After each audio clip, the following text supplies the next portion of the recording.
Ray Wise.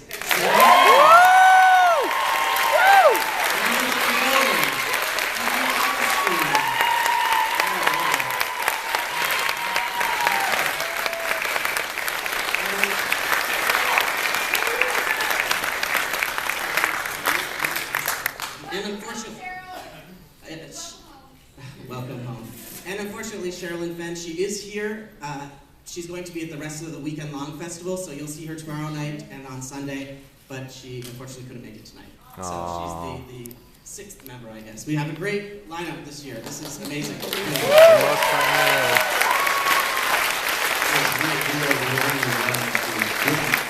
Milk the Japanese commercial. And I don't know why we didn't. Why didn't we? But if they're listening, I'd like to be involved in the next one. So just starting off, what is it like being up here again in Washington State? I mean, some of you, it's been a while, some of you have been here for longer. Like, what is it about this area that all these people enjoy so much, would you say? And we could just pass it down. I love the dark clouds. We come from a very sunny, very dry kind of atmosphere to here, which is, it's wonderful just to see the gray and to see clouds. And I remember we saw a lot of that when we made the pilot up here, and also Fire Walk with Me. And it brings back a lot of fond memories. Well, I bet if you come from a hot state, that you're probably really glad to get here. Yes. You wouldn't have, it was really. And you got to see for a weekend and watch the Blue Angels. I live here permanently, and so I've seen some of the regulars that have come over the 22 years once in a while when I've come to the festival. So I'm just delighted that you're all here, and as I said, keeping it all alive.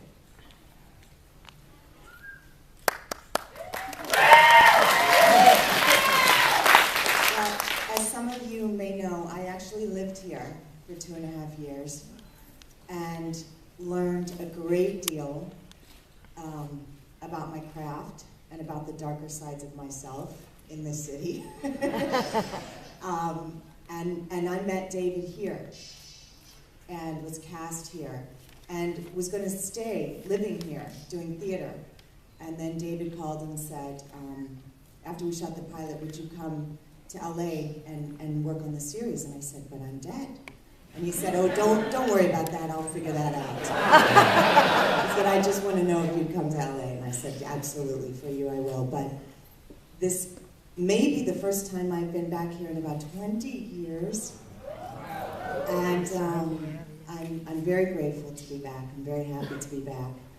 And hope to come back again sooner than 20 years from now. So thank you all so much for the wonderful.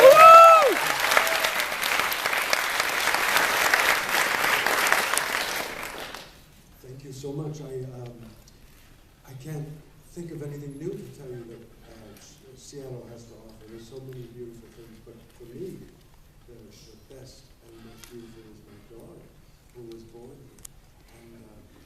And so that's what keeps me coming back. And it's amazing.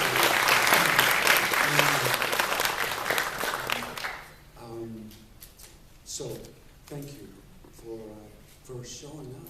It's great to see you.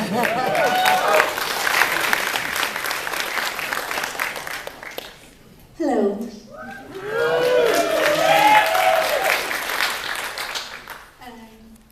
I also lived here when I was cast for the pilot and was a newlywed at the time. So coming back is very sort of romantic for me because I have my husband with me still 20 years later.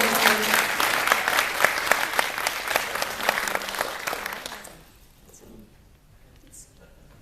I just feel very lovey-dovey at the moment. Happy to be here. The next question is, what was it like, so you film the pilot, and then you go to LA, and you film most of the series, and then it gets canceled. But then you find out there's gonna be a feature film, which we'll be watching tonight. What was it like getting back into that character and coming back up here after all those years? Like getting back into the character, do you think, did you have to, sorry. I'm just wondering, like, you know, you sort of, your series is canceled, were you upset, and then getting back into the character, was that an awesome experience, and you're going to be working with David Lynch? Was that, and what was it like working with David Lynch solely instead of? Yeah, when it got canceled, I was really upset. I bet. No, I had already been dead for like 14 episodes. For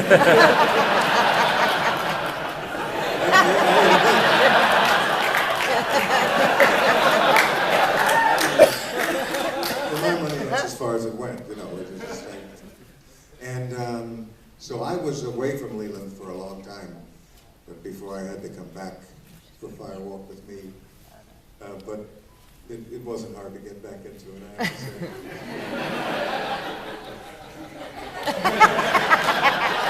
That's kind of frightening. I'm playing Lenny von Dohlen, you know, like riding a bicycle, you know. You just can't help but do it right. And it was great to come back to do the movie, and we had a wonderful time, and she was just incredible in the movie.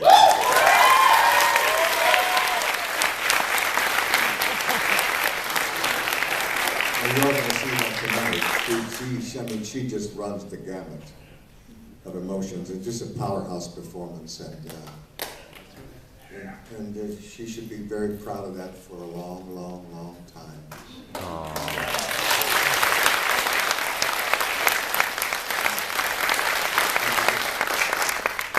Thank you. Right back at you, kid. For me, my perspective is very different because my character was dead from the beginning. So I felt like I never had a chance to really express her in the way that I felt her inside, in the way that I knew her to be. So when David approached me with the idea of the film, it was at the beginning stages of the creative process. He didn't know exactly what the film was going to be. And so we'd have these dinners and these walks and talks, just sort of talking about who is Laura and what was her journey and what was her psyche and what were her fears. And we'd have these incredible creative conversations. And that, for me, was sort of a rebirth, in a way, of this character that I felt that I'd never been able to fully live in. So I was very grateful until we started shooting, and I realized the roller coaster ride that I had just committed to. But there's no one in the world that I would have rather do that with than David. You have to jump off a cliff with him, and you are 100% in safe hands.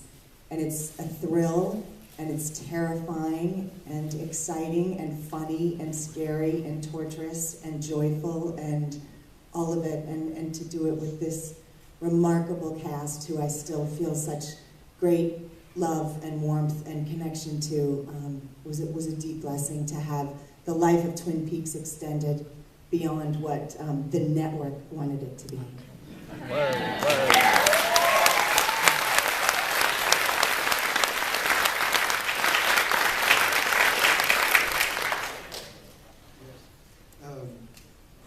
There was about 4 or 5 different projects that I did before the movie.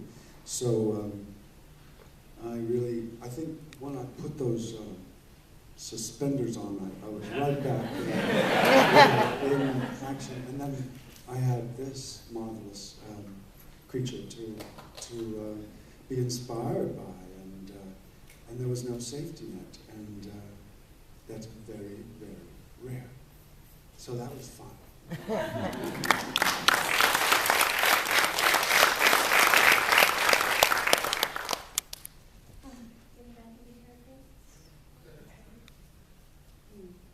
Well, I can tell you it was very easy because it was some pretty frightening scenes that there was real crying going on, not pretend crying. For you, was it? Yeah, it was real crying. It wasn't hard. It was really easy, actually. Get back into character. No, we didn't. I didn't need to act too much. It was real crying. It was.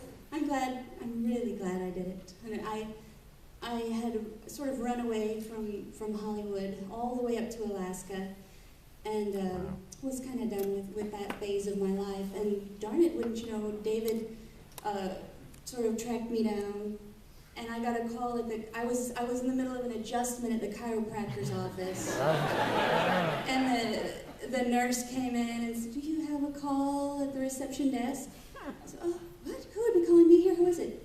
"It's David Lynch." And we had a conversation right there behind the desk at the chiropractor's office, and he told me about the project, and I said, "Oh, I'm back in." I thought I left, but I didn't. I'm back, and I'm really glad I did. Really glad.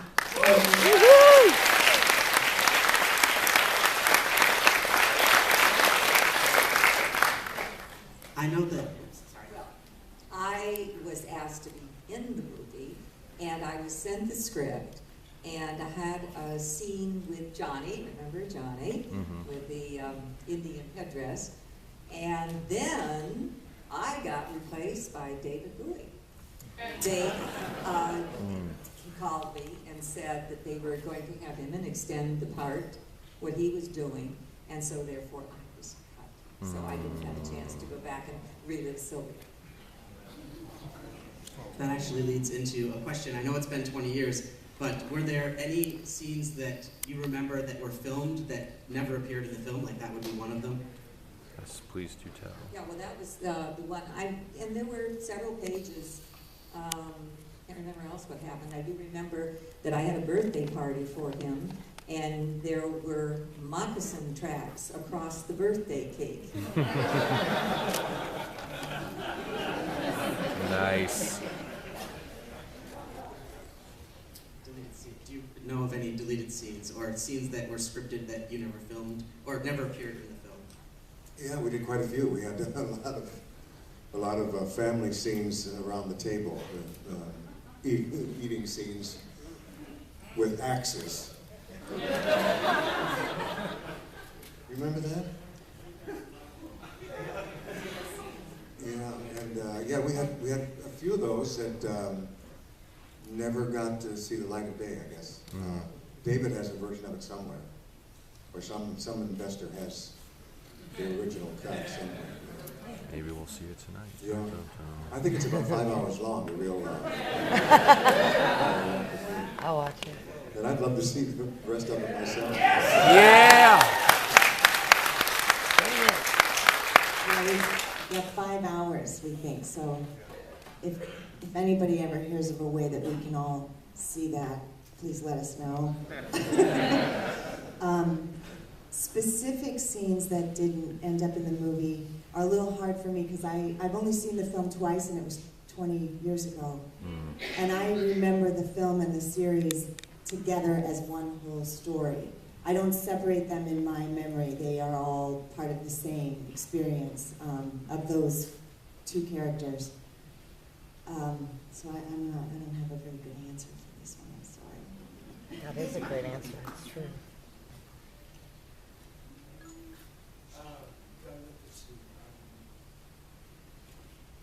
Well, see, I only had one scene with Sheryl in the movie, but the extraordinary thing about that was that my character, committed suicide. So this was an opportunity to understand what might have propelled him to that act, and that was interesting to explore.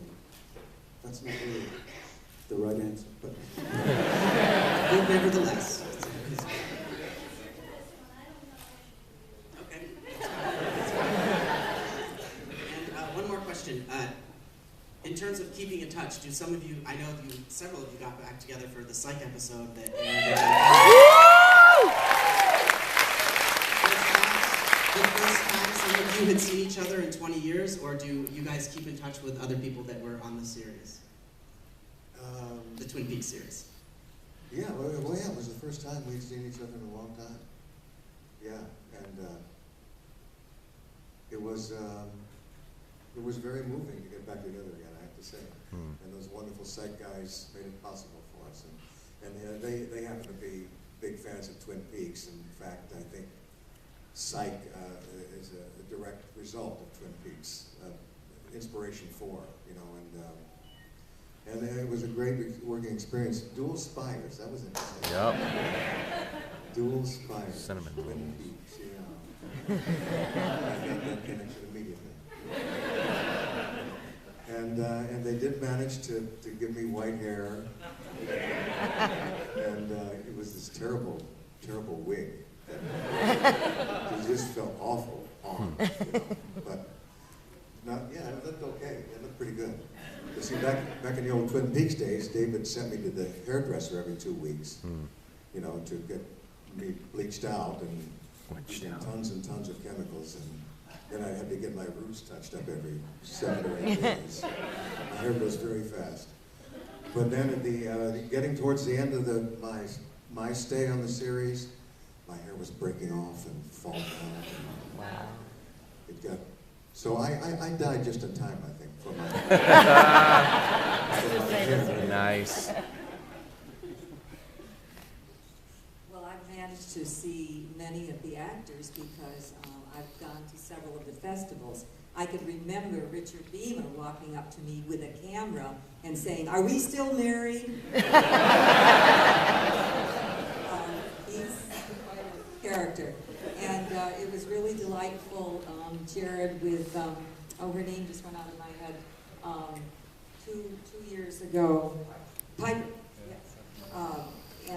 Piper, and I sat with her and talked with her during dinner and whatever, and she's writing has written an autobiography. She said it's 800 pages long. Oh my God. And I imagine she's going to include, you know, some of the work on Twin Peaks. So I don't know, it should be out. She was asking me about a publisher. But that's the way I've gotten to see some of the people is they have come all through the years.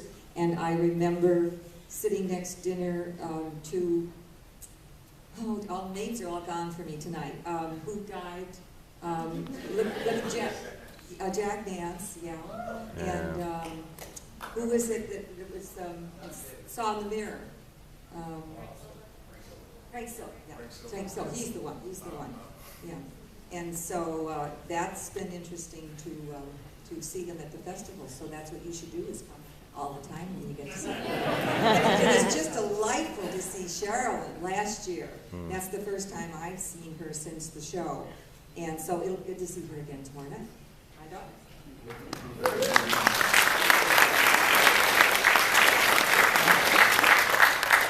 It's hard because we come together and we work on something like this and we become a family for that time, and then we're all sort of sent off in different locations on different jobs for extended periods of time, and as much as you want to try to keep in touch, it becomes difficult. But you know, thank God for times like this where we get to reconnect. I've been able to keep in touch with my dear Lenny, fortunately. Grace as well, my soul mama. And you know, I think we all share a special connection at an outrageous time in our lives, and hopefully that will continue, that thread of connection for the rest of our lives. I certainly feel it anytime I have the good fortune of running into my cast members. Doesn't matter how much time has gone by, there's a recognition, there's a deep comfort and a familiarity there that I'm very grateful for.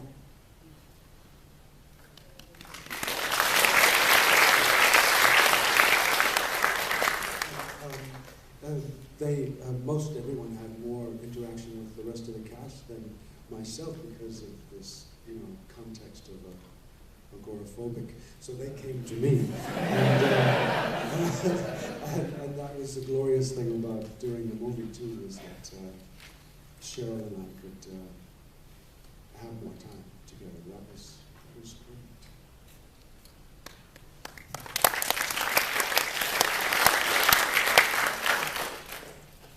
Well, I haven't seen any of you for a very long time. But it feels like no time, really, has gone by at all. It seems like it was just yesterday. And my husband is so great at Facebook that I get messages from him, through him, on what Jen is doing at the moment all the time, because they're sort of friends and email each other all the time, Jen Lynch. So, but no, I haven't seen these guys in a long time, but it really feels just like yesterday.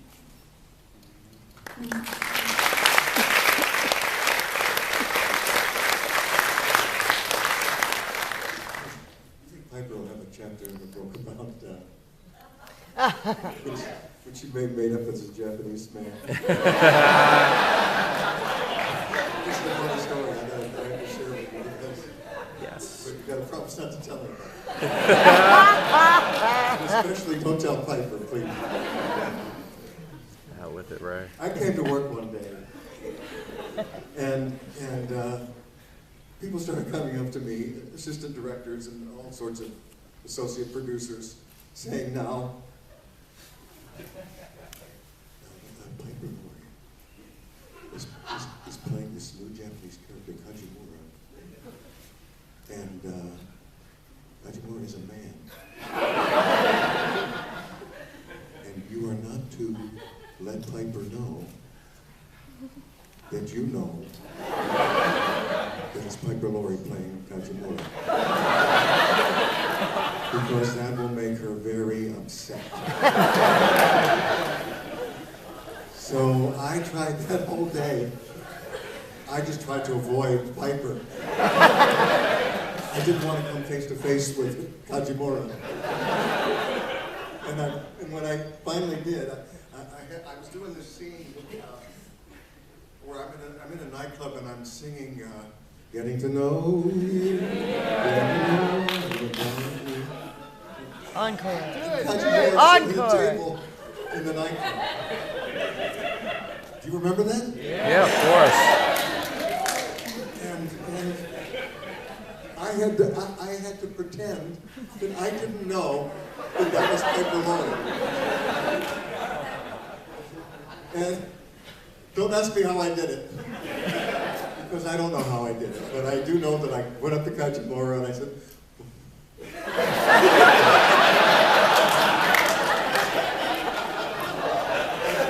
I would never do that to Piper, you know. So she thought that, you know, it was thrilling for her. That day she pulled it off, boy. But I knew it from the first second I saw it. That was Piper Laurie. I've just never, ever seen a Japanese man that looked that much like Piper Laurie.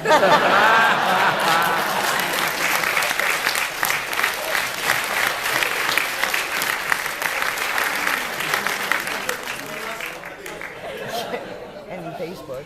And unfortunately, we have to get the movie started, so All right. we're running over schedule. So we'll have time to ask, or the people that are attending the weekend-long festival will have time to ask personal questions to you tomorrow night.